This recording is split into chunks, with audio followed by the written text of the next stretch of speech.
केलवा के पात पर उगेलन सूरजा मलक जाके झुके। केलवा के पात पर उगेलन सूरजा मल जाके झुके। के करेलो छठ बरतिया से झाके झुके। के करेलो छठ बरतिया से झाके झुके। केलवा के पात पे उगेलन सूरजा मलक जाके झुके।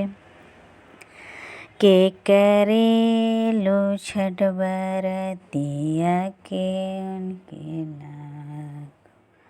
हम तोहसे पूछ करेलू बरतिया बरतिया केकरा लागे।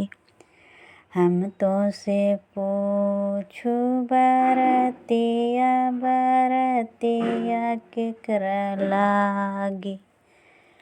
के करेलू छठ बरतिया से केकरा लागे।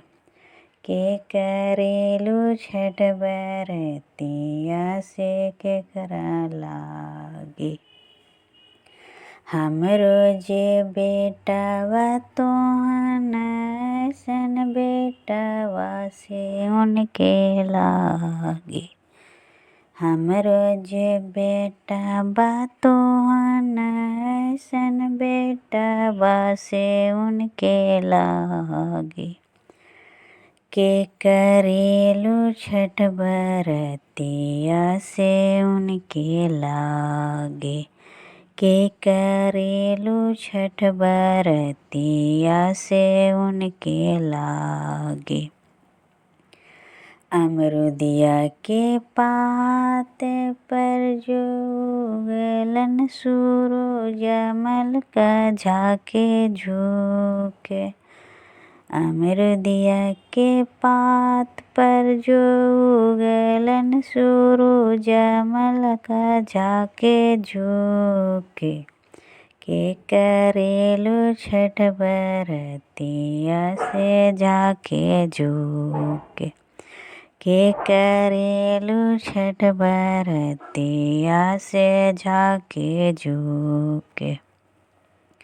हम तोहसे पूछू बरतिया बरतिया केकरा लागे।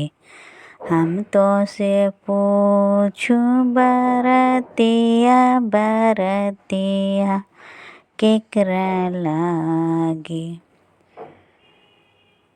के करेलू छठ बरतिया केकरा लागे। के करेलू छठ बरतिया केकरा लागे। हमरो जे स्वामी तोहन अइसन स्वामी उनके लागे।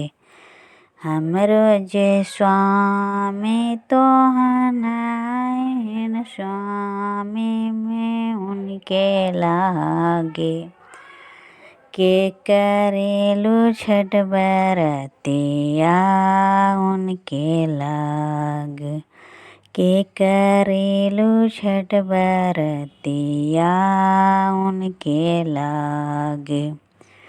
नारियल के पात पर उगेलन सूरजा मलक जाके झुके। नारियल के पात पर जो उगेलन सूरजा मलक जाके झुके। के करेलू छठ बरतिया से जाके झुके। के करेलू छठ बरतिया से जाके झुके।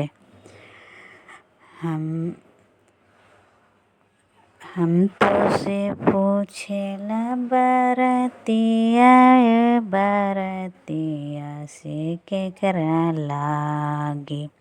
हम तो से पूछू बरतिया बरतिया से केकरा लागे के करेलू बरतिया से केकरा लागे के करेलू छठ बरतिया से केकरा लागे।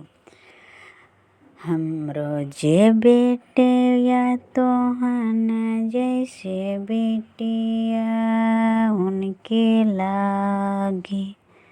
हमरो जे बेटी तोहन बेटिया से उनके लागे से करेलू छठ बरतिया से उनके लागे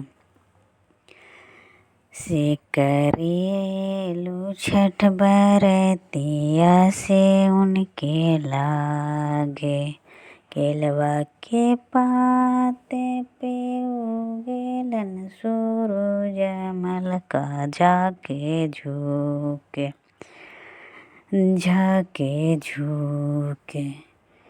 के करेलू छठ बरतिया से जाके झुके के करेलू से जो छठ बरतिया जाके झुके।